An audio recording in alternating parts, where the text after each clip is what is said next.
बताते हैं कि हमारी लड़की दहेज के लालच में मारी गई, वरना वो तो इतनी सुंदर थी कि कोई भी उसे ऐसे ही ले जाता। सर, हमने जो अपनी बेटी की जो शादी करी थी, मतलब एक समाज के हिसाब से और अपनी हैसियत के हिसाब से मतलब बहुत बेस्ट करी थी। उस टाइम भी हमने अपनी हैसियत से भी ज़्यादा चीज़ें करी थी, ठीक है। लेकिन वो होता है ना कि मतलब उनकी तो वो भर ही नहीं रही थी।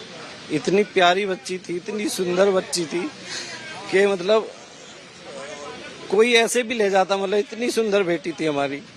लेकिन मेरे भाई कल मतलब वहाँ गए थे इस विषय में समझाने के लिए, बिल्कुल बातचीत हुई, अच्छे से सब कुछ हुआ।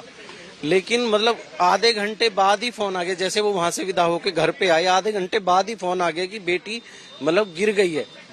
तो भाई ने मतलब पूछा कि कहाँ से गिर गई है, कैसे गिर गई, तो कोई जवाब नहीं दिया उस टाइम पे कि मतलब शारदा हॉस्पिटल आप आ जाइए। तो जैसे अब गिरने का क्या होता है, छोटी मोटी चोट होगी, हमें भी चलो कोई बात नहीं। लेकिन वहां जाके देखा तो हमारी बेटी मृत पड़ी हुई है, मतलब उसकी पूरी बॉडी पे निशान है मार पीट के, हर चीज के।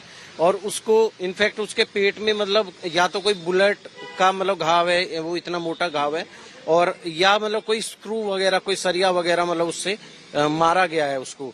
तो मतलब उसके पूरी बॉडी पे निशान है। तो ये मतलब अब बच्चा अपने आप तो कैसे कर लेगा, ये तो कोई मतलब है ही नहीं किसी तरह से। वो बिल्कुल एक प्री प्लान मर्डर है, और उसको उसके बाद में मार पीट के छत से फेंका गया है ताकि इसको मतलब एक घटना बता दिया जाए कि भाई एक्सीडेंट हुआ है। पिछले कितने दिनों से आपकी बेटी को ये परेशान कर रहे थे और दहेज की मांग कर रहे थे? मतलब लमसम ये 7-8 महीने से ये चीजें चल रही थी। हम देखो एक समाज में रहने के नाते ना लोग थोड़ा एडजस्ट करते हैं हर चीज को, जब तक चीजें हो जाएं। ऐसा नहीं है कि एकदम से चीजें स्टेप ले लिया जाता है। लेकिन वो होता है ना कि मतलब किसी को रुकना नहीं है तो रुकना ही नहीं है फिर। तो ये चीजें बढ़ती चलेगी। अभी वो अभी एक स्कूल मतलब बना रहा है, तो उसमें वो अवैध जमीन पे भी बना रहा है, ठीक है। अब उसमें उसको फंड की जरूरत पड़ रही थी, तो वो दिन रात वही बेटी के साथ में चीजें मतलब चल रही थी कि भाई ये सब करना पड़ेगा, ठीक है। तो उसी विषय में भाई को भी मतलब बुलाया गया था। तो देखो इतना तो हमारी हैसियत है नहीं कि हम रोज रोज ये चीजें करेंगे।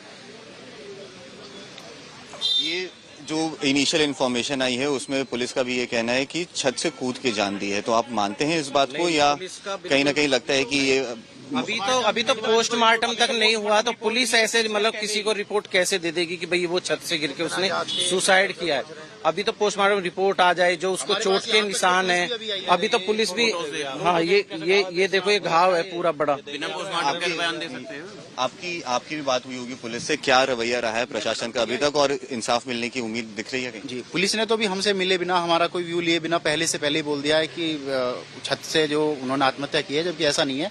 दरअसल ये जो व्यक्ति है मनोज प्रधान, जो लड़की के ससुर लगते हैं, ये राजनीतिक रसूख वाला व्यक्ति है और भूमाफिया भी है। इसके खिलाफ पहले ही दर्जनों मुकदमे वहाँ के जो लोकल थाना है उसमें दर्ज है। तो ये तो जांच को पूरी तरह से प्रभावित करने का प्रयास करेगा, और हो सकता है इसने वहाँ पे लोकल चौकी या थाना स्तर पे पैसे भी पहुंचा दिए हों। ये जो पूरी घटना हुई, 6 महीने से बेटी को परेशान कर रहे थे, तो क्या मारपीट भी पहले भी करते थे, या ऐसी भी बातें आपने सुनी कभी अपनी बेटी के मुंह से? दरअसल बिटिया ने कभी पहले हमें इस बारे में अवगत नहीं कराया। उसे लगा कि शायद छोटी मोटी चीजें हैं, ऐसे ही ठीक हो जाएंगी। अभी कुछ टाइम पहले से उसने बताना शुरू किया। इसी क्रम में कल जो लड़की के पापा हैं वो कल मिलने भी गए थे अपनी बिटिया से, और जाकर के चीजों को सही करके आए कि आराम से चीजें ठीक हो जाएंगी। हर पिता यही चाहता है कि उसकी बेटी का घर ना बिगड़े, ना उजड़े। तो इसी प्रयास में वो लोग जाकर के आराम से शांति से बात करके आए थे। लेकिन घर लौटने के आधे घंटे के बाद ही उनके पास वहां से फोन आ गया कि भाई उन्हें वो गिर गई हैं। तो जब हम हॉस्पिटल में पहुंचे तो हॉस्पिटल में वहां मृतदेह थी लड़की की, और उसके पूरे शरीर पे चोटों के निशान है। चोटों के निशान देख के ही आप बता सकते हो कि बेटी के साथ में कितनी ज्यादती की गई है, कितना बुरा हाल किया गया है। उसके ऊपर कट के निशान है, कहीं पे पेचकस के निशान है, या कहीं बुलेट का निशान भी हो सकता है, जो कि पोस्टमार्टम के बाद में पता चल जाएगा। अभी तो हम सारे लोग सुबह से यहाँ पे खड़े हुए हैं, यहाँ पे पता नहीं कैसी व्यवस्था है। दरअसल ग्रेटर नोएडा की जलपुरा गांव में एक विवाहिता की मौत ने सभी को झकझोर कर रख दिया है। करीब 14 महीने पहले 1 करोड़ से भी ज्यादा के खर्च से हुई धूमधाम वाली शादी अब इस दर्दनाक अंत की कहानी बन गई। आरोप है कि दहेज की मांग और लगातार प्रताड़ना से परेशान होकर दीपिका ने कदम उठा लिया। घटना के बाद परिवार में कोहराम मच गया, जबकि पुलिस ने पति और ससुर को गिरफ्तार कर लिया है। दीपिका मूल रूप से कुड़ीखेड़ा गांव की रहने वाली थी। उसकी शादी करीब 1.5 साल पहले जलपुरा निवासी ऋतिक के साथ हुई थी। परिवार का कहना है कि शादी में करीब 1 करोड़ रुपए खर्च किए गए थे और हैसियत से बढ़कर दान दहेज दिया गया था। लेकिन इसके बावजूद ससुराल पक्ष की मांगे खत्म नहीं हुई। घर वालों के मुताबिक शुरुआती कुछ महीने सामान्य रहे, लेकिन धीरे धीरे दीपिका पर दबाव बढ़ने लगा। परिवार का आरोप है कि उसे दहेज के लिए मानसिक और शारीरिक रूप से परेशान किया जाता था। कई बार मारपीट भी हुई।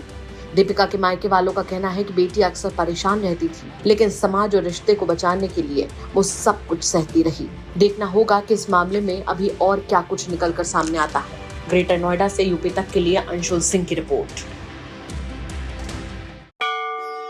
आपल्या मुलीसाठी योग्य जोडीदार